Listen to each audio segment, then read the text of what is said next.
Estás escuchando Diálogo Sapiencia, el diálogo de la sabiduría. Bienvenidos a un episodio más de Diálogo Sapiencia, el diálogo de la sabiduría. Los saluda su amigo Jerry Sierra desde Chihuahua, Chihuahua, y me acompaña mi querida amiga Monse Rojano. ¿Cómo estás, Monse? Hola, estoy muy bien. Muchas gracias por acompañarnos en un capítulo más. El día de hoy vamos a hablar de un tema que ya hemos estado apuntando en otras ocasiones y que luego decimos, ¿qué es eso? ¿Para qué se usa? ¿Con qué se come? Entonces, hoy trajimos a un especialista en el tema que nos va a desalojar todas las dudas que existan respecto a esto. Me refiero a la antropología y a la filosofía. Que uno diría, ¿what? Pero no, aquí está la especialista y a partir de su experiencia nos va a estar contando de qué va y cómo ella es que lo aplica de forma profesional. Ella es Fernanda Trujillo, estudió etnología en la Escuela Nacional de Antropología e Historia, también es licenciada en Filosofía por la UNAM y actualmente se encuentra en el programa de maestría que se llama Investigación y Desarrollo de la Educación de la Escuela y de la Universidad Iberoamericana. Profesionalmente también está en otros proyectos como Proyecto Momo, algunos otros que son de la UNAM, y también es investigadora del INIDE.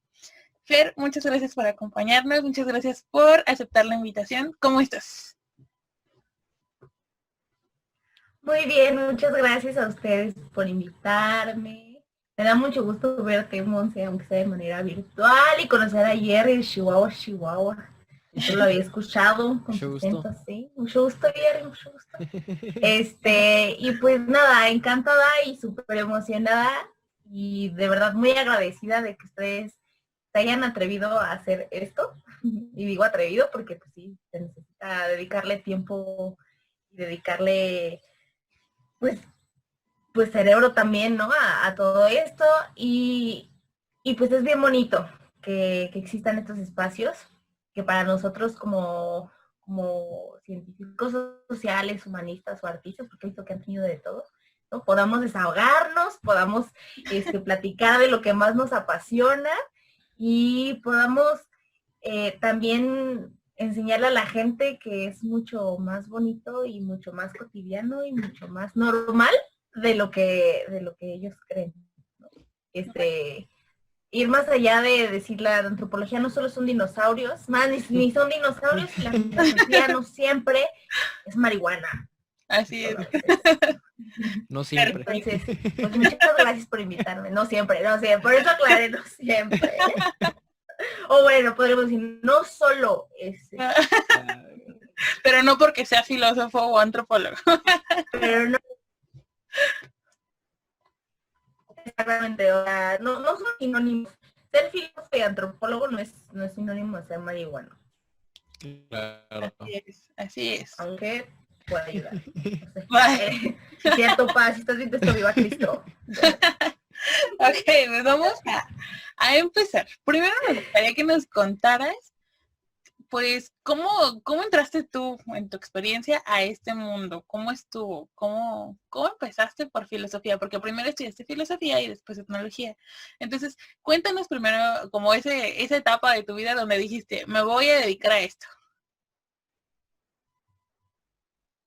Pues miren, fue bien chistoso porque además se relaciona muchísimo con un capítulo que acaban de tener sobre la filosofía náhuatl, ¿no? Hubo por ahí una compañera que habló sobre la filosofía náhuatl y va a parecer muy chistoso, muy paradójico, pero fue gracias a la obra de León Portilla de la filosofía náhuatl que decidí estudiar filosofía y antropología. Obviamente pues estaba en la prepa, aunque no lo crea, yo quería estudiar diseño y qué bueno que no lo hice porque me hubiera muerto de hambre. No tengo no soy tan creativa ni tengo como la paciencia para hacerlo. Y entonces me acuerdo que estaba como a una semana o a semanas, ¿no? Yo creo que ni un mes de tener que elegir carrera, pero justo en la prepa donde estaba, que es más bien en el CCH, llevábamos filosofía solo hasta el último año, ¿no? Entonces, cuando tomo filosofía, pues me gustó mucho la materia, no me hizo muy cercana al profe, el profe se llama Arturo Calvo Mata, espero que en algún momento lo puedo volver a ver. Pero me gustó mucho porque, bueno, fue como muy paradójico porque la filosofía que vimos ahí con él, o sea, sus clases de filosofía, ya después que entró a la facultad de filosofía, pues me doy cuenta que no eran realmente de filosofía, como, o sea, no vimos a Platón, no vimos a Aristóteles, no vimos a todo lo que ves en la facultad, sino vimos filosofía náhuatl, ¿no? O sea, nos hizo, bueno, más bien, nos hizo leer la obra de León Portilla de la filosofía náhuatl y yo me enamoré completamente. ¿No? Porque además nos llevaba al Templo Mayor, nos llevó a Chapingo a ver los murales, ¿no? Nos llevaba a Ceú a ver como el muralismo mexicano. Entonces, la verdad es que yo estaba fascinada con esa clase. Y fue esa obra la que hizo que me enamorara, no de la filosofía, sino de la antropología, porque ahí está lo chistoso. Que cuando yo me enamoro de esto y empiezo a decir como de qué onda, ¿no? O sea, ¿de dónde sale esto? Yo me acerco con este maestro y digo, es que yo quiero estudiar antropología, pero no sé en dónde. Obviamente yo no sabía de la existencia de la ENA. Y en la UNAM, que fue donde hice el examen y donde además tenía el pase directo, pero pues tuve que hacer examen porque ya saben, la prepa como que te vas al reventón y como que empieza a valer madres y entonces ya llega un momento en el que no sabes si vas a alcanzar el promedio, si vas a salir en los años, entonces pues mejor te aseguras, ¿no? Y haces el examen. Entonces yo le dije al profe, como es que yo quiero estudiar antropología, pero en esos tiempos no estaba la licenciatura en antropología en la UNAM, solamente en la ENA, y me dijo, pues tienes un problema porque no hay antropología en la UNAM, y está la Nacional de Antropología, gracias a ese maestro la conocí. El problema era que estábamos en junio, o sea, ya no había posibilidad de que yo hiciera examen y que entrara a la licenciatura, ¿no? Entonces me dijo, puedes hacer varias cosas. Una, puedes estudiar una licenciatura en la UNAM, en Humanidades, en Ciencias Sociales, y después puedes apostar por una maestría o esperarte un año. Yo en este dilema dije, ¿qué hago? Y dije, bueno, o sea, de la filosofía náhuatl, vamos a entrarle a la filosofía. Pero la verdad es que yo le entré así como, pues a ver, ¿no? A ver qué me espera. Todavía me acuerdo que vi mi tira de materias cuando ya me aceptaron, ¿no? Y llegué a la facultad y yo decía, teoría del conocimiento, y yo así, madres, ¿qué vamos a ver ahí, no? O sea, como, yo decía, ¿qué es eso, no? Pero justo yo entré con esta idea de, ok, voy a hacer la licenciatura en filosofía para poder hacer después un posgrado en antropología, porque yo quería ser antropóloga. Ya, pues por azares del destino, como ya estudiando filosofía, dije como de, o sea, sí está muy chido, pero pues, para empezar, quién sabe si llega al posgrado, ¿no? O sea, está medio complicado. Y yo quería ser antropóloga, entonces dije, pues voy a hacer mi examen a la ENA. Fue cuando hice el examen a la ENA. A la mitad de la licenciatura en filosofía. Y ya cuando me quedé en la ENA, dije, pues sí está padre, pero, o sea, no, o sea, está padrísimo, me encantó. Y la idea era dejar la facultad, ¿no? Y bueno, muchas gracias, Filos, me diste lo que me tenías que dar. Ahora sí, ya está aquí mi escuela, ¿no? Mi profesión. Pero no pude. O sea, me terminé enamorando de la filosofía. Y además también fue un rollo como de, llevo la mitad de la carrera, o sea, neta, dejarla así. Que dije, bueno, voy a hacer el esfuerzo y pues bueno, ya conforme fui avanzando en la ENA y en la facultad, pues me fui dando cuenta que van de la mano. Y que la verdad, sin Filos no hubiera podido entender ni amar tanto la antropología, como sin la antropología no hubiera podido amar tanto a la filosofía, ¿no? Entonces, así fue como llegué tanto a la ENA como a Filos. Y aquí. ¿Qué tanto te ayudó bueno, ya nos dijiste que sí te ayudó mucho la filosofía para entender la antropología, pero ¿tú crees que haya sido, no sé, al momento de llevarlas juntas, se te complicó, se te facilitó más porque ya estabas viendo como que, pues, varios autores o varios temas que te ayudaban a comprenderlo más? Fíjate que más bien es que la filosofía es tan rara, que más bien yo creo que fue hasta que entré a la ENA que empecé a entender qué pedo con la filosofía. O sea, que le empecé a agarrar sentido, o sea, porque era como un rollo de, o sea, sí estaba padrísimo, ¿no? Ver a los filósofos y todo, y no es si ya sabes, no sé, tienes como estas crisis de, es que vi Heráclito y estoy fascinada con Heráclito, ¿no? Ya quieres dedicar tu vida a estudiar Heráclito y ya te quieres aventar la crisis de Heráclito y a la Edad Media y ya olvidas a los a los griegos y es que yo quiero hacer filosofía y así va como en la cadenita, ¿no?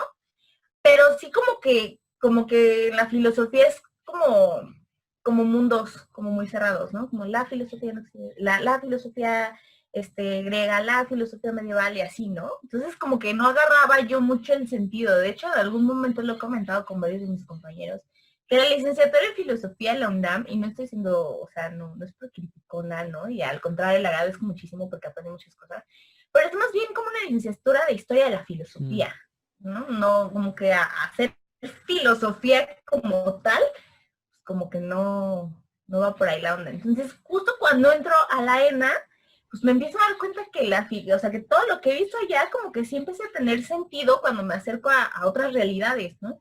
Entonces, más allá de que Filos me haya ayudado a entender la antropología fue lo que me ayudó a darle sentido a la filosofía, decir, sí sirve. O sea, no nada más es decir, ay, qué bonito filósofa Heráclito, ¿no? La filosofía de Heráclito, de Platón. No, o sea, tiene un sentido práctico y es mucho más común y es necesario para la vida, ¿no? Entonces, también yo creo que por eso no me animé a dejarla, ¿no? Porque empecé a ver sentido y empecé a decir, wow, o sea, es mucho más bonito. O sea, les digo, agradezco muchísimo a la facultad y a mis maestros y todo, pero sí siento que hace falta como esta parte de, ok, sí está muy bonita la filosofía, pero no es aprenderte la historia de la filosofía, es saber, bueno, ¿para qué chingados me sirve la filosofía? ¿O qué es, no? O sea, como que se come. Entonces, nos comentaba una maestra, bueno, yo estuve estudiando filosofía, duré 4 semestres. Yo no seguí en la carrera y me voy a meter en antropología. Así que te hace un chorro de preguntas, ¿eh? Tú eres así como que... entonces, una maestra nos decía que no se sabe qué es, bueno, nunca se sabe qué es la filosofía así como tal, ¿no? Pero que aprendes qué es la filosofía haciendo filosofía. Entonces tú de alguna manera ya al estar estudiando antropología estabas haciendo una práctica de la filosofía, ¿no? Estabas aplicando las herramientas que te brindó la filosofía. Exactamente, que eso, es que justo es eso, ¿no? Es la maravilla, a veces me debrayo un poco porque de verdad como que amo la filosofía, pero esa es la maravilla de la filosofía. O sea, que no le agarras el sentido hasta que no filosofas, o sea, real, ¿no? Y a lo mejor suena muy paradójico, ay, no manches, ¿quién filosofa? Pues todos filosofamos, pero más bien hasta que no haces consciente ese filosofar, ¿sabes? Ahí es como que cuando se conecta todo dices, wow, ¿no? Empieza como a agarrar sentido. Justo como dice tu maestra, en realidad nunca vamos a saber realmente qué es la filosofía. Pero para mí, por ejemplo, hacer filosofía, más allá de estudiar y todo, para mí hacer filosofía es dar clases, ¿no? A mis alumnos, ¿no? Es hacer los viajes con Proyecto Momo, por ejemplo, ¿no? Que ya más adelante les contaré cómo es, ¿no? Es hacer trabajo de campo, ¿no? Es estar en una realidad y pensarla e intentar darle sentido, ¿sabes? Ahí es cuando para mí encuentra sentido la filosofía. Sí, es como muy complejo llegar a esas conclusiones, porque inclusive yo debo decir que muchas cosas de la filosofía, o sea, por ejemplo, autores clásicos de la filosofía como Platón, Aristóteles, yo los entendí realmente hasta que los empecé a enseñar, hasta que empecé a dar clases de filosofía. Entonces, te lo juro que luego estaba dando la clase y dices, ay, sí, que Platón, y de repente como que mi cerebro hacía la conexión y decía así como de, oh, la madre, ¿no? Obviamente calmaba, ¿no? Y después ya lo pensé y decía, wow, hasta ahorita como que empiezo a conectar y también le empiezo a agarrar y empiezo como a darle su lugar también a los filósofos clásicos, ¿no? Porque también llega como también una época en donde dices, ay, eso es historia de la filosofía, como para qué. No, cuando lo empiezas a poner en práctica es como que empiezan a ver todas estas conexiones y dices, wow, qué hermoso es el conocimiento. Y te enamoras completamente. Y es lo que te iba a preguntar, justo que es como en la aplicación, porque uno estaba pensando en esta reflexión de lo que nos estabas diciendo. Y justo por eso comenzamos con un texto filosófico, ¿no? Con Fernando Savater, con La muerte para empezar, porque fue a partir de ahí que es, a ver, vamos a hacernos como conscientes de la realidad en la que estamos, pero también como de mí propio como persona. Entonces por eso fue la invitación y de ahí surge este proyecto. Entonces creo que está muy padre porque a pesar de que hablamos como de diferentes temas, siento que estamos haciendo una empatía y dando la información de las personas a las que se dedican, pues de lo que va. Entonces siento que también estamos en una constante reflexión de lo que estamos haciendo cada uno, ¿no? Para entender en toda esta compleja realidad en la que nos encontramos. También te quería preguntar, ¿cómo tú lo has llevado a la práctica? Porque yo sé que la filosofía de alguna manera se desarrolla de forma personal, ¿no? Y tú lo decías, a lo mejor dando clases en Momo, en campo, así. Pero tú en la práctica, ¿cómo lo llevarías a la otra persona? ¿Cómo los invitas a... ¿de qué manera se materializa, digamos, todo esto? Porque a veces lo llevamos mucho en el discurso, pero es como, pues sí, pero ¿dónde puedo ver los resultados? ¿Dónde están? Fíjate que es muy complejo. Es muy complejo porque, mira, voy a empezar desde mi nivel familiar. O sea, a estas alturas de mi vida profesional, mis padres siguen sin entender qué chingados es la filosofía y para qué me sirve. O sea, si desde ahí no lo he podido lograr con ellos, pues imagínate el reto que es lograrlo con alguien más, ¿no? Por más que lo quieras poner en términos fáciles y prácticos, pues es bastante complejo. No porque sea compleja la filosofía, es que es ahí un rollo como muy loco. Voy a poner como los diversos ejemplos, ¿no? Como afortunadamente he tenido la posibilidad de desarrollarme en diversos ámbitos de las ciencias sociales y de las humanidades. ¿No? Sabemos que está como lo académico, como la investigación académica, que es como lo más rudo, ¿no? Lo más ortodoxo, ¿no? Por más libres o liberales que quieran ser los académicos de, ay, no, sabemos que son ortodoxos y que son ególatras y ya voy a empezar a despotricar contra la calidad. Dale. Pero también está como la docencia, ¿no? Que también es uno de los grandes campos laborales de los científicos sociales y de los humanistas, lo queramos o no. Pero también está como el aplicado, que me parece que es como de las cosas más complejas, porque no hay muchos lugares en donde hacer filosofía de antropología aplicada, ¿no? O sea, empezar, pues, ¿cómo lo llevas a la práctica, ¿no? Ese es como lo complejo. Entonces, afortunadamente he tenido, vaya la redundancia, la fortuna, como de estar en todos estos ámbitos, ¿no? Y me he dado cuenta que no están peleados los unos con los otros, que la academia ha hecho pelear los unos con los otros, pero que en realidad pues todos van de la mano, ¿no? En este caso, por ejemplo, a mí me encanta la docencia porque, pues mira, los morros llegan ahí porque tienen que acreditar una materia, no porque lleguen y les interese súper cañón la filosofía o la lógica o... No, tienen que pasar y punto, ¿no? Sin embargo, a mí esos espacios me parecen pues bien bonitos porque pues ya están ahí, ya los tienes ahí, ¿no?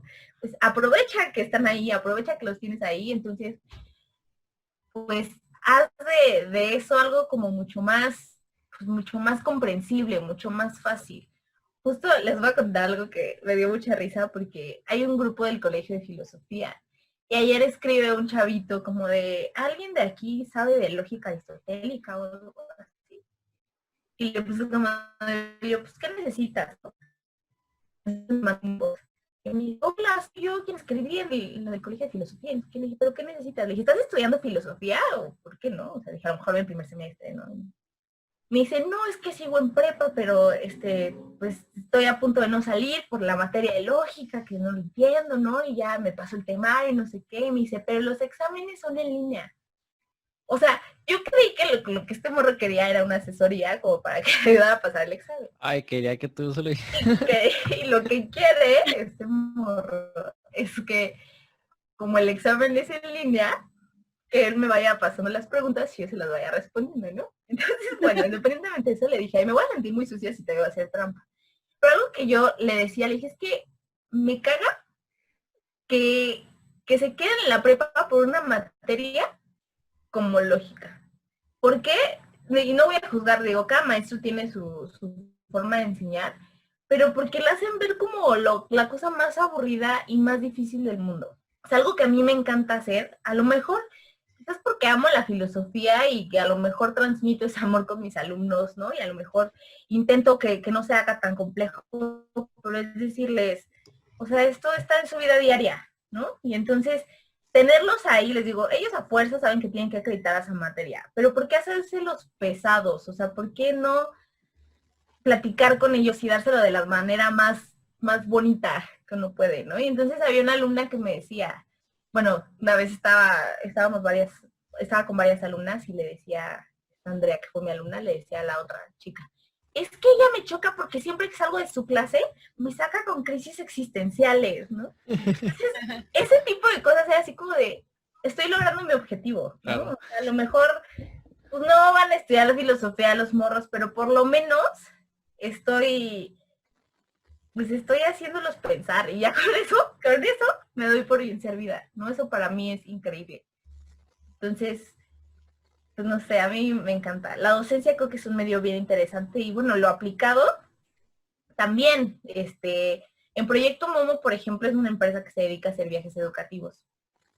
Y a mí me encanta porque viajamos con, no sé, hágame cuenta, son viajes como temáticos, ¿no? Entonces, si vamos a Oaxaca, es un viaje de arte y protesta social, ¿no? Como todo el tema. Y entonces, pues vas y conoces el contexto. Y entonces a mí lo que me gusta mucho es que pues va más allá de una visita turística. O sea, sí vas a visitar Monte Albán, pero ¿qué vas a aprender de eso? O sea, como, bueno, no nada más, ay, mira, está bonito, ¿no? Sino, pues hacemos actividades en los diversos sitios a los que visitamos y a partir de eso, pues el objetivo es como enriquecer la experiencia, ¿no? Que los chavitos se vayan con otra experiencia, con otra visión y con... O sea, no que vayan a aprender, porque qué flojera ir y decirles, a ver, ¿y qué cultura estaba aquí? Pues no, ¿no? Sino que simplemente se acerquen a estos otros espacios o a esta otra diversidad de manera diferente, como de manera más empática. Pues por eso a mí me encanta Proyecto Momo, porque es una forma, y a lo mejor no logras el objetivo con todos los chavos, ¿no? Pero con 2 o 3 que de repente al final del viaje se te acercan y te dicen, gracias, aprendí muchísimo, o ya, con eso dices, bueno, te das por bien servida, ¿no? Entonces es como, pues bien bonito, la verdad. Ahorita que mencionaste lo de la docencia, va a ser una pregunta medio informal, pero me acordé de Merlí. ¿Qué opinas de esa serie que Ay, sirve también como divulgación para que las personas entiendan un poco más y se acerquen a la filosofía? fíjate que a mí me encanta. A mí me encanta, más allá de, o sea, obviamente sí, me encanta que cada capítulo como que sí alude al filósofo del que está hablando, ¿no? Pero fíjate, yo he hecho el experimento y, o sea, por ejemplo, ya hice que la vieran mis papás y todo, porque pues, más allá también es como medio telenovelera, ¿no? O sea, sí te atrapa, Sí. o sea, está muy chida, ¿no? Entonces, pues sí, de repente mi hermana me hablaba y me decía, es que ya entendí a Aristóteles, ¿no? O no me acuerdo qué me dijo, pues, sí, el filósofo que habla de la felicidad. Y yo, a ver, ¿quién era? Aristóteles. Y yo, ay, sí, qué padre, ¿no? Te digo, son series que son muy bonitas, pero por ejemplo, más allá de, o sea, obviamente pues, no espero que la gente ya termine aprendiendo filosofía de eso. Pero yo, por ejemplo, sí he como que agarrado varias frases de Merlín. Ay, para dar clases, te lo juro que es así como que me acuerdo de las frases de Merlín o de lo que él dice y todo esto, y sí las aplico. Funciona. Entonces, No, la verdad es que ese tipo de series a mí sí me parecen bien bonitas. eres como una Merlí para tus alumnos. Pues no tan canija, pero, pero yo espero que sí. Ay, yo espero que sí, porque la verdad es que o sea, la docencia sí la hago con toda la... Más que la docencia, la enseñanza de la filosofía, de las humanidades y de las ciencias sociales es algo que me apasiona muchísimo. Que, O sea, no sé si regresando, enseñar otra cosa sería lo mismo, pero eso sí. no creo. Pero bueno, regresando Tampoco al creo. proyecto Momo, ¿cómo se desarrolla? ¿En qué consiste? No sé si nos podrías hablar un poco más sobre eso. Pues mira, Proyecto Momo es una empresa que surgió, me parece, hace como no más de 7 años, o sea, es relativamente nueva. Y en realidad surge como de este rollo de campamentos o de cursos de verano, porque la mayoría de las personas que trabajan en Proyecto Momo son recreadores y es impresionante su trabajo. O sea, la manera en la que híjole, la que se involucran y están con los niños y no, o sea, es impresionantemente que yo quisiera tener la paciencia y la creatividad de un recreador. Pero el plus que tiene el Proyecto Momo, porque hay varias empresas así, ¿no? En donde hacen viajes como de campamento, en donde pues miren, vamos a visitar y como más turísticos. Ese plus que tiene el Proyecto Momo y que bueno, lo creó el director, que es Francisco Collado, es que lo que busca es darle como este giro a los viajes, ¿no? De verlo de más allá de un campamento, de vamos a visitar, sí, qué bonito, sino, bueno, pero ¿qué vamos a aprender de eso? Entonces lo que hizo Proyecto Momo es que en un principio se le llamaban como viajes pedagógicos y había un líder pedagógico que era el que llevaba a cabo las actividades en los viajes. Les voy a poner un ejemplo. No sé, si se visitan zonas arqueológicas como Malinalco, pues en Malinalco se hacen ciertas actividades. O hace no mucho fuimos a Oaxaca y estuvimos en Monte Albán y, por ejemplo, hicimos no nada más es ahí, miren, esta es la pirámide de tal, sino se hacen actividades orales ahí, ¿no? Entonces, hicimos como una excavación arqueológica, ¿no? Entonces, ahí tenés con los morros y los tenías ahí jugando los arqueólogos y todo, y entonces, como que van construyendo y viviendo, sí, conociendo la zona arqueológica de manera diferente, ¿no? Les permite comprender desde qué es un arqueólogo hasta todo el trabajo que tiene que hacer, hasta cómo va reconstruyendo la historia, ¿no? Entonces, ese es el plus que tiene el Proyecto Momo. Entonces, hasta hace como 3 años, cambiaron esta figura de líder pedagógico a líder de aprendizaje. Y fue muy chistoso porque cuando sacan la convocatoria para líderes de aprendizaje, esa es de las cosas que más me encanta. Cuando dicen, se solicita, estamos buscando a y pues, geógrafos, pedagogos, así, un chorro de profesiones. Voy a buscar la convocatoria, en algún momento la guardé. Pero a mí me llamó muchísimo la atención filósofos y antropólogos. Y yo dije, a ver, ¿qué? O sea, ¿cuándo vas a ver en alguna solicitud de empleo que se solicite filósofo o se solicita antropólogo? O sea, eso no existe, eso no es real, ¿sabes? A mí eso me llamó muchísimo la atención porque dije, ¿quién en la vida? O sea, ¿para qué? O sea, no como que no me llenaba, ¿no? O sea, no me cabía en la cabeza. Entonces, pues yo mandé mi solicitud y todo. Y pues esta figura de líder pedagógico se convirtió en líder de aprendizaje y entonces digamos que nuestro papel en los viajes, o sea, de cuenta que viajamos con grupos de niños o de chavitos, hemos viajado con primaria, con secundaria, con preparatoria. Digo que los viajes son de,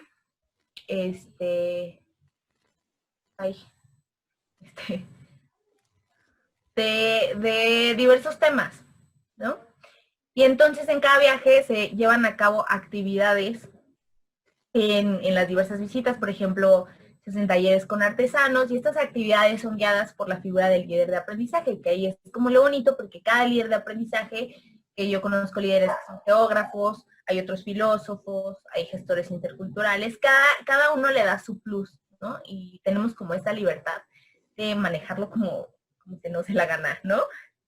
Y entonces es súper bonito porque haces como de estas experiencias de los viajes, pues más allá de algo turístico. Entonces, sí, me ha tocado, por ejemplo, alguna vez, como de los recuerdos más bonitos que tengo es un viaje a Malinalco, en donde visitamos el Museo de los Bichos, porque ese viaje es como de naturaleza y cultura, ¿no? Visitamos un museo que era de los bichos y visitamos otro museo donde hablaban de la flora y la fauna de la región. Y me acuerdo que había una niña fascinada, ¿no? O sea, que yo decía, esa niña va a ser bióloga. Y se le veía como esta pasión con la que decía, o sea, no nada más es, ay, mira, qué bonito el museo. O sea, de verdad estaba fascinada, ¿no? Entonces, ese tipo de experiencias es lo que dices, bueno, a lo mejor no todos los morros la vivieron de la misma, o más bien, ningún morro lo vivió de la misma manera, pero sí como que dejar esta huella está como bien bonito, ¿no? Y pues ese es nuestro trabajo. Obviamente es bien difícil porque pues tú lo planeas, o sea, obviamente tú tienes el programa y tú tienes las actividades y las vas planeando padrísimo, pero pues, sabemos que en campo, no en la realidad, si no conoces al grupo, de repente nos mandan los niños súper apáticos, ¿sabes? Entonces es bien difícil muchas veces que salgan las actividades en campo, pero pues bueno, se hace el intento. Claro. Y me encanta Proyecto Momo por eso, ¿no? Porque, pues sí, como que tiene otros objetivos y está muy bonito. Me parece que es un espacio increíble para justo hacer divulgación de las humanidades y de las ciencias sociales, como justo para poner en práctica esto, ¿no? Lo mismo, los morros pues dicen, ay, sí voy de viaje padrísimo, pues ahí los tienes, ya los tienes ahí. Es un momento, ¿no? Ok. Oye, entonces, Es eso. sí, detrás de todo este proyecto hay un aprendizaje significativo, creo que para las dos partes, ¿no? Tanto ustedes como profesionales de diferentes áreas para saber la aplicación, la difusión y toda la logística que hay detrás, pero aparte como los que van, en este caso, a los viajes, porque hay todo este descubrimiento que dices, esto hace un geólogo, esto hace un biólogo, esto es filosofía, esto es antropología o arqueología o lo que sea. Creo que hay un aprendizaje y en el caso de los niños va abriendo como estos sensores de tic, tic, tic, a esto se puede dedicar la gente, ¿no? En mi caso, pues yo que desde la infancia visitaba como los museos, es como, por aquí algo me llama, ¿no? Y así fue como terminé en la ENA, ¿no? Pero sí creo que es importante señalar que al menos en la infancia el tener estas experiencias significativas van dejando una huella ahí, ¿no? Y que si al menos no se van a dedicar a eso, ya hay un conocimiento de la ciencia por parte de los especialistas y creo que eso está súper padre, porque aparte no es como la tradicional forma, es una forma muy creativa, porque hacen talleres, tengo entendido, tienen diferentes actividades, a veces enlodan, a veces son pláticas, o sea, hay de todo, ¿no? Entonces creo que está muy, muy padre esas actividades. Yo lo sigo ahí a través de su página de Facebook. Ahorita nos darás bien los datitos para que quien esté interesado, pues los vaya a ver de qué están haciendo, de qué va el proyecto. Oye, y yo de lo que te quería preguntar era de tu trabajo en campo. ¿Qué onda? ¿Qué es lo que estás haciendo? ¿Cómo lo damos a conocer? ¿En qué líneas estás trabajando? Cuéntanos un poquito de eso. Pues mira, ahora sí, como que vamos del lado práctico a lo más académico, ¿no? Sí. También he tenido como esta fortuna de conocer el medio académico, que debo decir que al principio yo me negaba rotundamente porque decía, la academia, no sé qué. Pero pues bueno, por hacerles el destino, a veces llegas ahí, pues ni modo decir que no. También hay que entender que estamos en un campo profesional muy, muy complicado y que pues no nos podemos a veces dar el lujo de decir no a ciertas oportunidades, ¿no? Entonces, pues he hecho investigación en la UNAM, en el Centro de Investigaciones sobre América Latina y el Caribe, he tenido la oportunidad de estar ahí. Y pues es un trabajo mucho más teórico y mucho más académico. Ahí, por ejemplo, sí es como, está como este rollo súper ortodoxo de cómo se tiene que hacer el trabajo académico, de que tienes que hacer ciertas publicaciones, ¿no? Entonces, ahí, digamos, no hay salidas como tal a campo, y ahí sí podremos pensar en que hay un abismo, así, entre lo académico y entre la investigación hacia la incidencia social, ¿no? O sea, como que ahí sí en ningún momento se juntan, ¿no? Es decir, el objetivo es principalmente o meramente académico. Sin embargo, por ejemplo, cuando yo llego ahorita a la Universidad Iberoamericana, que además justo mi interés por estudiar la maestría en educación va con el objetivo de llevar las ciencias sociales y las humanidades a la práctica, ¿no? Porque me parece que ahí es justo donde se juntan, ¿no? La educación es como el medio para, ¿no? Entonces por eso yo dije, no, si yo quiero hacer eso, pues me voy a ir a hacer la educación. Cuando yo llego a la Universidad Iberoamericana, me propusieron trabajar en un proyecto en el que ahorita estoy. Ahí me conecto.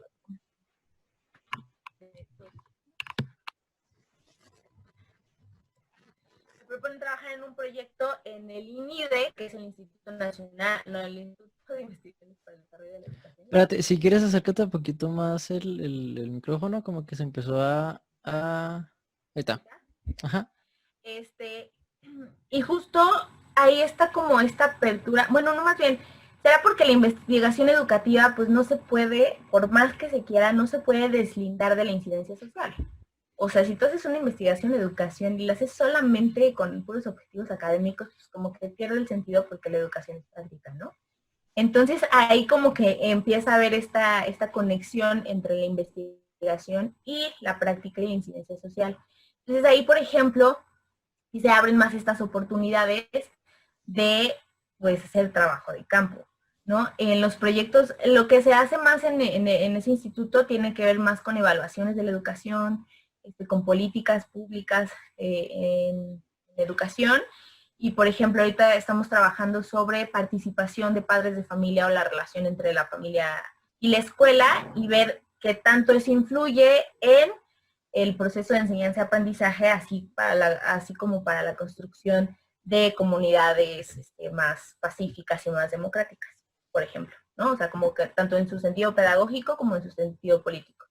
Pero pues obviamente, al ser una investigación educativa y pues es necesario hacer trabajo de campo, o sea, y si no te puedes sacar los datos nada más así porque sí, o sea, a lo mejor en una investigación en la UNAM, como la que me tocó hacer que tenía que ver con indigenismo, como una ideología de Estado, pues ahí sí, ¿no? Ahí sí te vas a la bibliografía y a la teoría y entonces armas toda una investigación teórica y padrísima y ahí está. Pero, ¿qué pasa cuando sales a la realidad o cuando tu objetivo está en la realidad, tu objetivo de investigación, pues sí tienes que salir, ¿no? Es muy complejo porque pues sigue, aunque no lo queramos, es muy evidente que sigue habiendo como esta rivalidad, no sé si rivalidad, pero como que la academia le sigue haciendo pucha a la incidencia social o a la investigación práctica.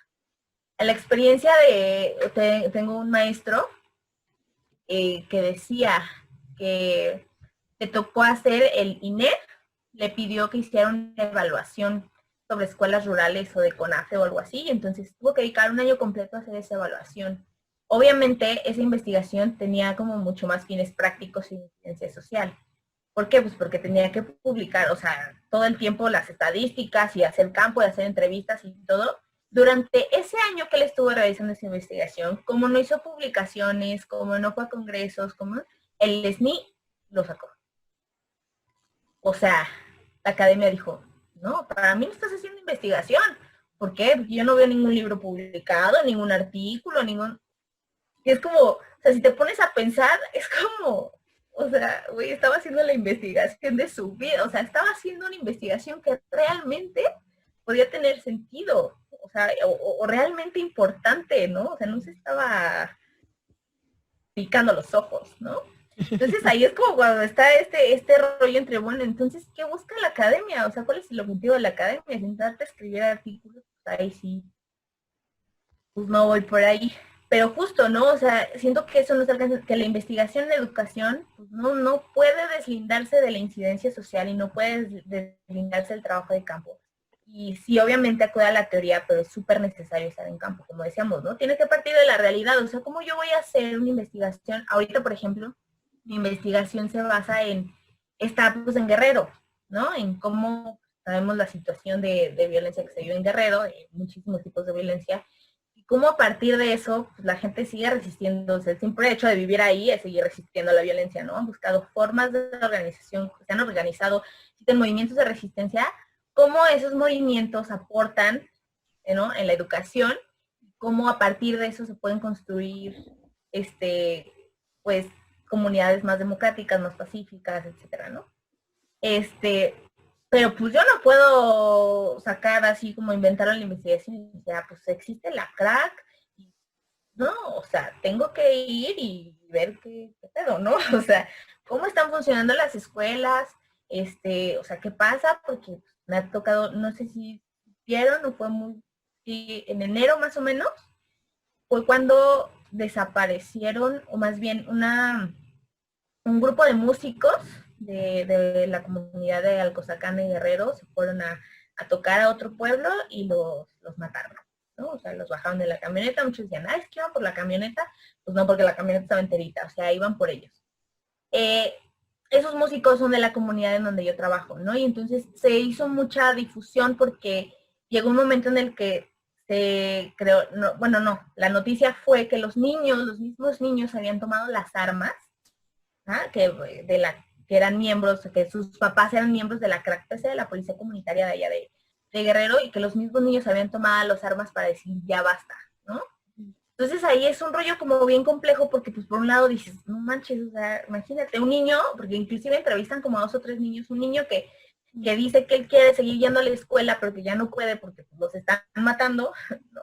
Y de repente pues te acercas a las familias de la comunidad y a mí lo que me decían familiares directos de las personas que fallecieron, era como de, es que vimos esta noticia y sí son niños de aquí por el pueblo, no son como tal el pueblo, porque ahorita el pueblo, o sea, el Cozacán, estamos más enfocados en que llevaban 10 días y no les entraban los cuerpos, por ejemplo, ¿no?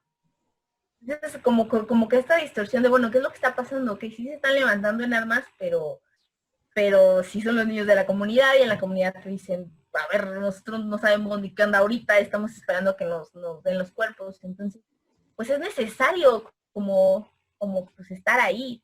Y bueno, pues Monse sabrá que el trabajo de campo es bien complejo, ¿no? Es bien complejo, sobre todo en regiones tan violentas o tan conflictivas como Les Guerrero. Tú también haces trabajo de campo en Guerrero y sabes que es bien complicado.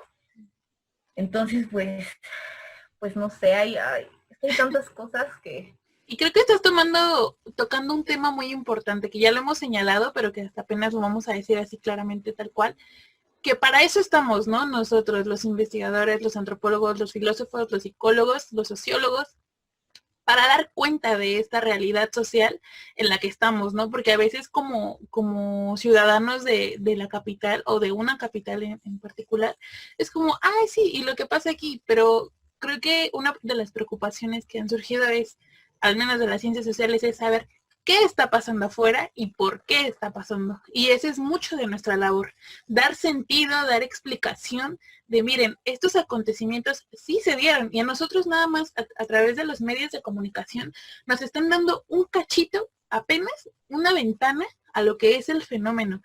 Pero creo que para eso están nuestras etnografías, nuestras tesis, nuestras investigaciones, los artículos, para desmenuzar ese pedacito de realidad y decirle, miren, sí, armaron a los niños, pero ¿por qué? Y ya se empieza a armar como todo este cuadro de Guerrero, es una zona, históricamente ha sido construida así, es una zona intercultural, interétnica, divide en tantas regiones, y que es cuando nos acercamos a estos espacios de comunicación o de acceso a la información, que es cuando empiezan a tomar sentido, ¿no? Que dicen, ok, sí se armaron, pero no nada más porque sí, o no nada más son guerrilleros, o no nada más ya no se quieren dedicar al estudio. O sea, es como, no, hay que entender las razones, en el caso de esta noticia que nos estabas diciendo, del por qué, a qué grado se tuvo que llegar para decir, ok, es que a mi papá lo mataron y yo quiero encontrar su cuerpo. ¿Por qué? Porque los recursos gubernamentales a lo mejor no me están respondiendo como yo quisiera. Entonces, ya tocaste otro tema que también es el de la CRAC, ¿no? Las policías comunitarias. ¿Qué son? No hemos tenido un capítulo en especial de ese tema, también me gustaría tenerlo, espero tenerlo más adelante, pero así como existe la CRAC, existe la UPOG y existen más organismos, y ¿qué son? A veces, muchas veces nosotros los desconocemos no porque no nos interese, sino porque no busquemos, sino porque hace falta la difusión de los espacios, ¿no? En medios libres, tal vez como lo estamos trayendo ahorita. Entonces, aprovecho aquí la invitación para decir, si queremos entender lo que está pasando, no sé, en Tamaulipas o con Narco o en Sonora, en la frontera, en Chihuahua, en la frontera norte o en la frontera sur, acercarnos a este tipo de artículos que a veces son muy breves, y no tanto los académicos, porque como también seminarios así, y espero tener muchos episodios que nos hablen también de estos temas como el que estamos tocando ahorita, para poder entender justo a esa otra realidad, ¿no? Que es como la intención de este episodio, entender por qué la filosofía y la antropología es importante en nuestras vidas, ¿no? En el sentido de estar informados, de que no nos vayamos con la idea de, sí, pues es que lo pasaron en la tele, y no por desacreditarla, sino porque nada más es el medio donde tenemos un cachito y siento que sería el incentivo a decir, quisiera informarme más del tema, quisiera tener como el panorama amplio y poder dar una crítica, porque creo que mucho de esto es por desconocimiento de la información, y a veces en las redes sociales, en Twitter, en Facebook, se arman super memazos de las condiciones sociales o de alguna situación, pero que a veces no sabemos como muy bien de qué van las cosas. Entonces creo que por eso rescato mucho insisto, en las investigaciones que van en conjunto en campo y academia, porque son los que nos están explicando lo que está pasando allá afuera. Incluso en mi colonia, no nos tenemos que ir tan lejos. Incluso a lo mejor lo que está pasando aquí afuera o lo que está pasando en la comunidad es como, ¿qué está pasando? Vamos a ver ese cachito de realidad, ¿no? ¿Y quiénes lo hacen? Pues la mayoría de científicos sociales. Entonces no sé ustedes qué piensen de todo este monólogo que ya me aventé. No, sí, o sea, creo que algo en lo que coincidimos siempre tú y yo era como de, o sea, sí, ¿no? Los académicos están a lo mejor haciendo su trabajo como investigadores sociales y todo, pero también, pues eso se queda, ¿por qué se tiene que quedar en la academia, no? O sea, justo, ¿no? ¿Por qué no hay acceso? ¿Por qué no hay difusión de esos trabajos si son tan importantes por el simple hecho de que son parte de nuestra realidad, de que no nos son ajenos, ¿no? Por ejemplo, y creo que ahí se vincula mucho la antropología con la filosofía, como yo la alcanzo a ver. Es un ejemplo que siempre les pongo a mis alumnos como para explicarles cómo fue mi despertar filosófico, ¿no? Les cuento sobre el levantamiento del Ejército Zapatista de Liberación Nacional, y así es súper rojilla, ¿no? Pero siempre les digo, o sea, cuando yo nací, yo crecí viendo y escuchando todo, así como en la actualidad seguramente ustedes escuchan todo el tiempo, o los niños van a crecer con generación COVID, ¿no? En donde todo el tiempo van a estar escuchando, aunque no sepan ni qué es, ¿no? No tengan ni siquiera conciencia de qué es algo que está ahí, ¿no? En su vida cotidiana, todo el tiempo. Le digo, o así como cuando la cuarta transformación, ¿no? Hace 2 años, los niños que crecieron así, pues también van a hacer la generación cuarta transformación, porque todo el tiempo, igual y ni saben quién es Andrés Manuel López Obrador, pero van a saber que lo ubican, lo conocen, vaya, ¿no? Sí. Les digo, así yo crecí con el movimiento zapatista, con el Ejército Zapatista de Liberación Nacional. O sea, porque yo recuerdo que desde chiquitita, o sea, bueno, yo nací en el 92, el levantamiento fue en el 94, y justo como en el 94 al 2000, no había día en donde no pasaran alguna noticia del movimiento, ¿no? En donde no salía el submarcos, es decir, eran figuras, eran cosas que eran parte de nuestra vida cotidiana, querramos o no, porque estaban en los medios y porque estaban en todas partes, ¿no? Y yo siempre les digo, ¿no? Cuando yo, o sea, era algo común para mí, ¿no? Súper cotidiano. Pero pues obviamente la imagen o el cachito de realidad que a mí se me mostraba era a través de los medios de comunicación, ¿no? Entonces de repente, no por tirarle a la televisión y pero pues justo, ¿no? O sea, ¿qué era lo que decían en los medios de comunicación? Ay, pues los revoltosos y no sé qué, ¿no? Y entonces ya se fueron, y entonces la imagen del submarcos como medio satanizada por los medios, ¿no? Así como medio distorsionada. Recuerdo mucho también, por ejemplo, a mi papá haciendo comentarios, y siempre se lo digo, ¿no? Le dije, recuerdo a mi papá haciendo comentarios como, ay, ese güey, ¿no? O sea, así. Que entonces me hacen crecer con esta idea de que el movimiento es malo, ¿no? Que el zapatismo es malo. O sea, a lo mejor ni siquiera tenía idea de qué iba, pero entonces, si yo veía el submarco, decía, ese güey, ¿no? O sea, como que reproducía esas mismas ideas de que era algo que estaba mal y que eran unos flojos y casi que el pobre es pobre porque quiere, ¿no? O sea, como que reproducía este discurso. Eso es como lo cotidiano. Entonces le digo, cuando yo entro a la prepa, justo, como que la prepa fue pues yo veo que de repente veo muchas personas que son como muy, o sea, que de repente hablan de eso como con mucha serenidad, ¿no? Y como que a mí me saca de onda que digo, chinga, pues que no es súper malo esa cosa, ¿no? O sea, que el sur no es malo, o sea, así no son unos flojos, ¿no? Y entonces me empiezo a cuestionar las ideas que yo tenía del movimiento, o sea, realmente son lo que yo estaba pensando, y entonces ahí es donde me empieza a quedar la ardilla y yo empiezo a investigar, bueno, realmente qué es, ¿no? Y entonces voy a ver a comunidades zapatistas, y entonces cuando digo, pues es que no era como me lo habían vendido, como yo lo había creído toda la vida. Muy respetable lo que piensen esas personas del movimiento, pero a partir de ahorita yo me creo mi propia idea de lo que es el movimiento. Y ahí es donde le digo, ahí está la conciencia crítica, ahí está el saber filosófico. Desde el momento en que tú te cuestionas esas ideas, ¿no? Y desde el momento en que tú dices, ok, muy respetable, que bueno, eso es algo que es bastante discutible, ¿no? Lo que los demás piensen, pero para mí va a ser esto. ¿Por qué? Porque a partir de mi experiencia, de lo que yo vi, de lo que yo... A lo mejor el resultado puede ser el mismo, ¿no? A lo mejor confirmo que entonces son pobres porque quieren, ¿no? Puede ser. Pero ya no dependió de que alguien más me lo dijera, ¿no? Ya dependió de mí. Y ahí es cuando yo les digo, ahí es donde está este saber filosófico. Cuando decimos hay que ser críticos, pues no hay que ser críticos de criticones. Como tú dices, Mons, es bien fácil juzgar con ese cachito de realidad que se nos muestra todo el tiempo. Es bien fácil decir, ay, pues están mal, o ay, que, o sea, ¿sabes? Pero ¿por qué no nos atrevemos a hacer filosofía? O sea, Claro. a querer ir más allá, a buscar más allá. También yo creo que es un miedo, o sea, ¿quién no le va a dar miedo conocer, ¿no? Los lados oscuros de las cosas, ¿no? Pero ahí es donde me parece que justo está ahí la filosofía y la antropología, y es cuando digo, está en nuestra vida cotidiana, o sea, no se tienen que aprender a Platón, no se tienen que aprender a Aristóteles, está en la vida cotidiana, o sea, hay que abrir los ojos, ¿no?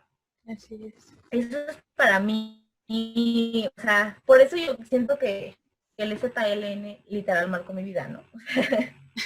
Porque ha sido como que lo que me ha ayudado a despertar. Y aún así es bien complejo, ¿no? Porque como decimos, el conocimiento pues, se va y se va y se va y se va, y pues nunca jamás vamos a tener verdades absolutas, ni vamos a... Pero pues eso ya depende de nosotros, ¿no? Y como tú dices, Monse, ¿por qué no buscar estos otros espacios? O sea, ahí es nuestro pleito con la academia todo el tiempo, ¿no? O sea, ¿por qué guardar el conocimiento ahí en donde nadie puede tener acceso? O sea, ¿por qué no crear estos espacios de diálogo en donde podamos mostrar estos cachitos más de realidad, en donde se pueda mostrar que nuestro trabajo sí sirve y es importante, ¿no? Que tiene sentido? Creo que eso deja bien en claro la importancia de la antropología y la filosofía, como lo mencionabas antes, ¿no? O sea, que no sé, el mapa curricular o las temáticas de la licenciatura en filosofía en la UNAM era más bien como la historia de la filosofía. Entonces sí, está bien porque pues te nutres de la filosofía, sabes que la filosofía es una introducción y todo, pero ¿de qué te sirve nada más conocer o sea, quedarte nada más ahí en la teoría, ¿no? Entonces ya al momento de que estás combinando con la antropología, ya le estás dando una práctica y le estás dando un sentido verdadero a la filosofía. Entonces, la filosofía te hace crear preguntas y esas preguntas te van creando más preguntas y a partir de eso empiezas a reflexionar y bueno, a través de la docencia, a través de los proyectos como Momo, estás creándole, eh, no sé, la duda a las personas, una reflexión crítica para que no se toquen estos temas como cosas simples, ¿no? O como lo mencionaban de criticarlo así nada más porque vieron una nota así en el Face y nada más ven el título y ya decían, no, empiezan a leerle o qué crees con las que te están viendo sociales o lo que sea. Entonces, tenemos también que aprender a dudar nosotros mismos y luego ya, a partir de ahí reflexionar. Sí, claro, o sea, y que no está mal, ¿no? O sea, también pues cada quien es libre de pensar como se le dé su gana, ¿no? Pero pues sí cuestionarnos, o sea, también hay un sentido ético bien importante, ¿no? O sea, sí voy a juzgar, pero pues, bajo qué Sí. argumentos, ¿no? O sea, no se trata de dar la super explicación, pero por lo menos tener bien claro yo por qué pienso eso, ¿no? Y que por eso a veces cuando dicen, ay, lo que acaba de pasar con Chumel Torres, ¿no? O sea, como dicen, ay, es que la libertad de expresión.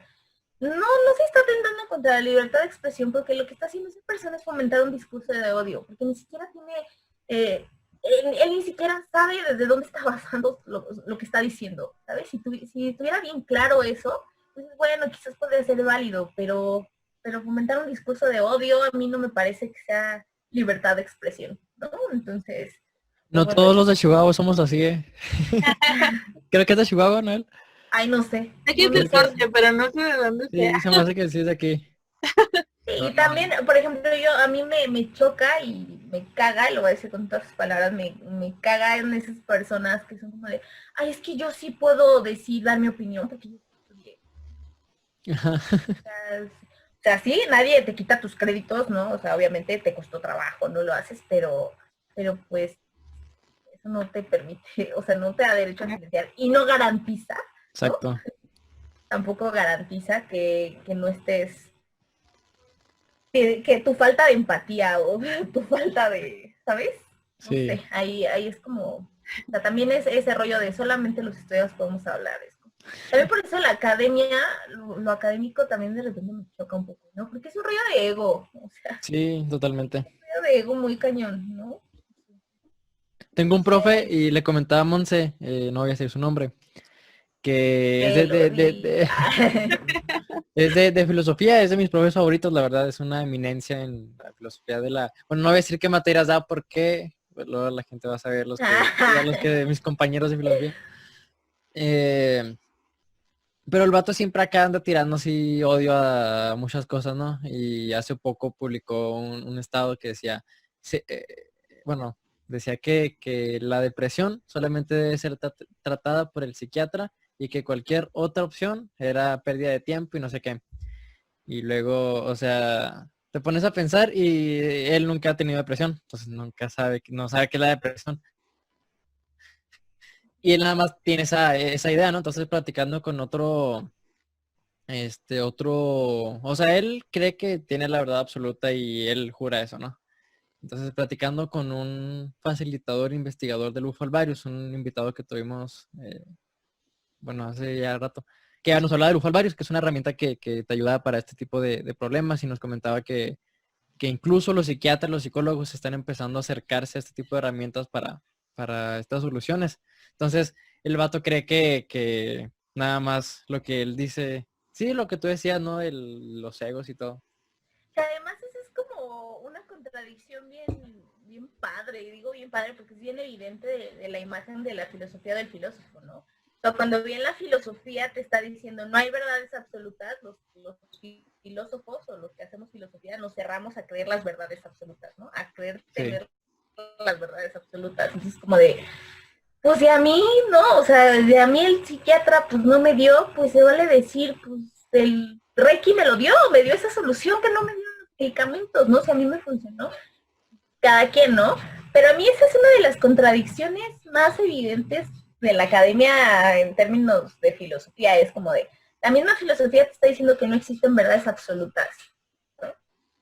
Los filósofos académicos se cierran todo el tiempo porque creen tener las verdades absolutas, entonces es como de, pues no, ahí es como una contradicción. Y bueno, o sea, obviamente una de las cosas que quizás en algún momento yo también llegué a caer en el decir, es que entonces la filosofía y lo que hacen los académicos no sirve para nada, ¿no? Ya sabes, como te pones a este lado súper radical. Y no, al contrario, ¿no? Admiro también muchísimo el trabajo de mis maestros que hacen filosofía del lenguaje y lógica súper analítica, mis respetos. O sea, también está padrísimo.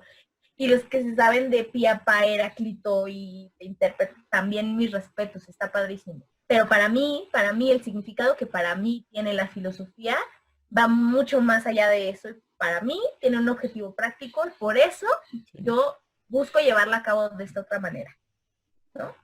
Pero también admiro muchísimo el trabajo de mis maestros, ¿no? También mis respetos. Sí, Pero claro, porque el sentido no es como que cerrarse muchas veces pasa y con muchos profesores académicos que hay ahí, hablando ya mal de mi facultad. No, es una muy buena facultad, hay unos profesores, los quiero mucho. Porque hay muchos que se cierran en sus cubículos intelectuales y nada más andan cerrados en qué dijo Heidegger y andan adivinando qué quiso decir Levinas, no sé, o si el ser ha regresado o no. Y los problemas, o sea, qué bueno que sepamos eso y todo porque nos va a ayudar, pero no hay que cerrarse nada más a eso. O sea, hay muchos problemas afuera que se tienen que solucionar a partir de esas herramientas. Así es. sí, Y que claro, están hablando... también es importante. Sí, Adelante, Fer, adelante. no, no, que también, o sea, también muchas veces a mí me ha pasado, ¿no? O sea, yo he aprendido, siempre digo, he aprendido mucho más dando clases que lo que aprendí en la facultad. Y cada día aprendo más de mis alumnos, que seguramente lo que ellos han de aprender de mí, ¿no? De verdad, ya ni se acuerdan de mi madre de lo que les he enseñado. Pasaron tu examen, son felices y ya, pero yo la verdad es que siempre aprendo muchísimo de ellos. Y dices, llegas a entender por qué es importante quizás en algún momento entender a Heidegger porque te va a permitir comprender a lo mejor alguna parte de la realidad, ¿no? O sea, no descartas tampoco, tampoco ni haces menos el trabajo. No sé, Exacto. cada quien, ¿no? O sea, Sí. pero sí, o sea, una cosa que sí tengo bien clara de los académicos y de la academia que no me gusta es esto, ¿no? Que se cierran, a creer tener verdades absolutas, pues no es cierto. No creo yo que ese sea el punto, pero pues se vale y son unos genios y se les gira muchísimo la ardilla, ¿no? Eso no lo podemos negar. Y justo por eso te invitamos, porque dijimos, ¿dónde ver reflejado esto, no? ¿Dónde ver por una parte lo académico y por otra parte lo aplicado? Entonces creo que eres un muy buen ejemplo en este caso, en ese diálogo, ¿no? Que no nada más, que no por dedicarte uno al otro estén separados, sino que de la misma manera están unidos y están dando una respuesta a el cachito de realidad que nos está pasando acá afuera. Y que así como estás tú en el ámbito de la educación, también hay muchos otros especialistas en otros temas, en violencia, en salud mental, ahora con todo esto del COVID, también muchos investigadores sociales están dando cuenta de otras percepciones culturales, por ejemplo, de lo que es la enfermedad. O sea, se nos están abriendo más bien muchas ventanitas a cómo se está viviendo y dando la percepción de esta situación que estamos viviendo. Entonces, por eso, así como estás tú, estamos otros investigadores que están en la misma, como en el mismo canal, ¿no? De ida y vuelta, y que no por eso deben de estar separados. Creo que es un muy buen ejemplo. Y pues nada, me encanta tu trabajo, te admiro mucho. ¿No? Nosotros, a lo mejor yo no lo pienso por separado, pero pues muchas veces la academia sí, ¿no? Le digo, el ejemplo de este maestro a mí se me hizo, o sea, como de, está haciendo una investigación bien cañón, está haciendo una evaluación y como no escribió 3 artículos en ese año porque estaba haciendo trabajo de campo y entrevistas y todo, entonces ya no eres investigador, ya no perteneces. Como de, o sea, qué contradicciones, ¿no? Sí. Pero pues bueno, eso ya no depende tanto. Entonces en algún momento dependerá de nosotros, o a lo mejor habrá que trabajar en quitar esos tabúes, esas cosas. Por eso digo, ese espacio es increíble. O sea, esto que están haciendo ustedes es increíble, porque es justo empezar a romper con esos tabúes, ¿no? Y a decir, o sea, nuestro trabajo no es nada más académico, nuestro trabajo no nada más es hablar de teorías mafucas y voladas, ¿no? El trabajo está en la realidad. Claro. Por eso somos importantes y por eso es importante que nos escuchen, que nos entiendan. Ahora, también nosotros poder dar las herramientas para que eso pase, ¿no? Porque de repente sacas un artículo de, ay, el ser heideggeriano, pues que aunque hables de la cosa más fácil y práctica y cotidiana del mundo, pues si le pones ese título jamás en la vida nunca nadie te va a entender, ¿no? Entonces también está eso en nosotros. Pero pues no, o sea, a mí me encanta que se animaran a hacer esto, como lo dije hace un rato. Yo sé que es tiempo, que es todo, ¿no? Es invertir de su tiempo, de dinero, ¿no? De todo. Y qué chido que se hayan animado a hacerlo y ojalá así sigan existiendo más espacios y ojalá esto se vuelva súper viral. Ojalá. Y gracias por aceptar la invitación. El próximo episodio con Fernanda va a ser de antropología de Kant. Todos los canteros se van a ir encima. Pero les digo que es como una obra, como un lado oscuro de Kant. O sea, es que justo es de eso, por sí. ¿no? Es que, de por sí. Justo es eso, ¿no? Como que Kant, pues sí, o sea, no niego que sea un gran filósofo y que sin él no hubiera habido Hegel y que sin Hegel no hubiera habido Marx y así, ¿no? Sí. Pero pues tenía su lado oscuro, o sea, y está bien como conocer esta, o sea, justo no es como dices, como Kant se atrevió a escribir una obra o algo sobre antropología cuando en su vida salió de casa, ¿no? Ya sé. ¿No? Entonces es cuestionar ese tipo de cosas. Hablando de... Su trabajo quizá no sea magnífico porque pues para él ofrece respuestas y respuestas lógicas y respuestas que en su momento pudieron haber tenido sentido, ¿no? Sí. Pero sí, es que es tan bonito. Ay, ya soy una apasionada, romántica. Ya, me voy a dormir ya. Pero antes de que te vayas a dormir, cuéntanos de tus redes sociales y te podemos como contactar y también de las de Momo. Ay, pues mis redes sociales son FerTC, Fer de Trujillo Castillo. La verdad es que no subo contenidos así filosóficos. Pueden ver estados chistosos y memes, quizás. De repente comparto una que otra nota interesante, pero pues no soy así como de subir cosas tan interesantes. Pero pues me puedes seguir, no está de más. Y de Proyecto Momo, pues búsquenlo así, FerTC. Ajá. Y de Proyecto Momo, pues búsquenlo como Proyecto Momo.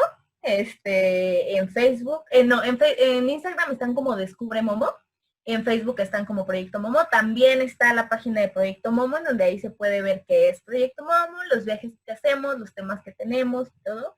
Obviamente, pues ahorita por la contingencia, pues imagínense, si no estamos yendo a clases, por supuesto que los viajes no están permitidos, pero pues bueno, esperemos que esto no tarde mucho, y también estaría padre que se dieran una vuelta por la página del INIDE, de la Ibero, para que vean también qué otras cosas sobre educación se están haciendo.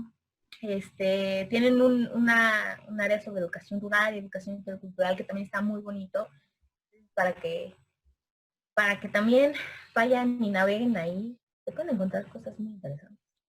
Oye, una última pregunta, ¿por qué Momo?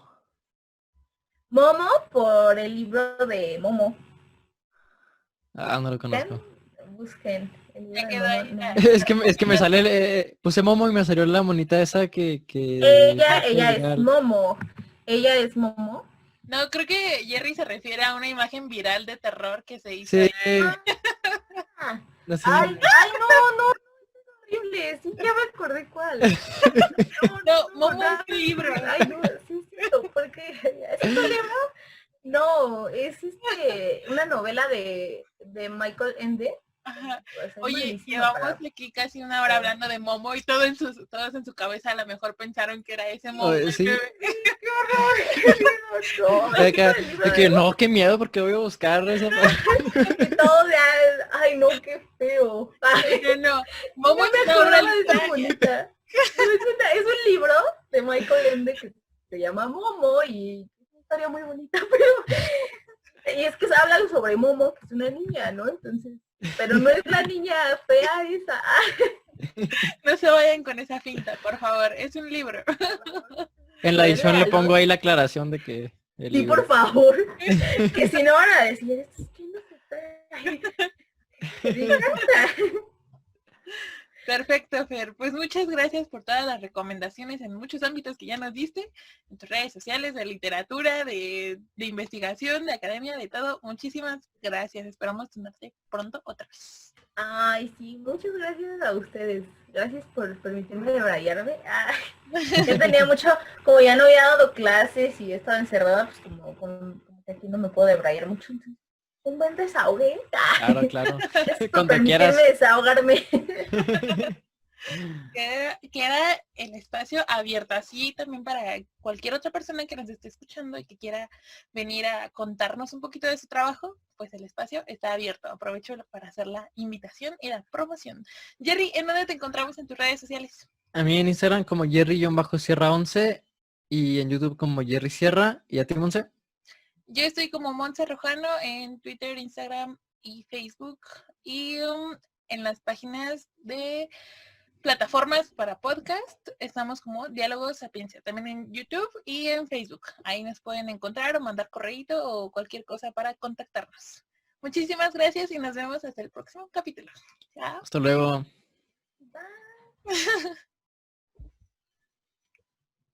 Ok, voy a cortar la grabación ahora.